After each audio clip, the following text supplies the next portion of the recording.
అది 1677వ సంవత్సరం. హైదరాబాద్ రాజ్యాన్ని తానీషా పరిపాలిస్తున్నాడు. ఛత్రపతి శివాజీ శ్రీశైలానికి వెళుతూ హైదరాబాద్ నగరంలో ఆగినప్పుడు మొగల్పురాలోని మహంకాళి దేవాలయాన్ని సందర్శించాడు. ఆయన ఒక్కడే వెళ్ళాడు గుడి లోపలికి. అమ్మవారి సందర్శనార్థం ఎవరూ తన వెంట రావద్దని చెప్పి శివాజీని చూడటానికి వచ్చిన వాళ్ళు గుడి బయటే నిలుచున్నారు, శివాజీ పరివారంతో పాటు.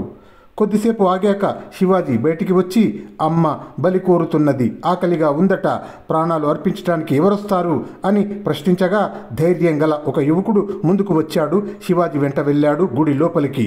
ప్రజలు జయ జయ ధ్వనులు చేశారు. అలా అమ్మ తన ఆకలి తీరలేదంటుందని ఇంకా 9 మంది యువకులను గుడి లోపలికి తీసుకువెళ్ళాడు శివాజీ. ఆ విధంగా 10 మంది ఉడుకు రక్తం ప్రవహించే దుడుకు యువకులు లోపలికి వెళ్ళాక ప్రజల్లో ఆహాకారాలు మొదలైనాయి.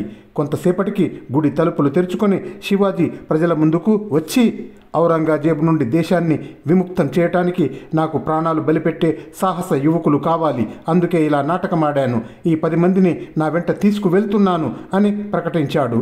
గుడి లోపల నుండి వచ్చిన ఆ 10 మంది యువకులను ప్రజలకు చూపిస్తూ.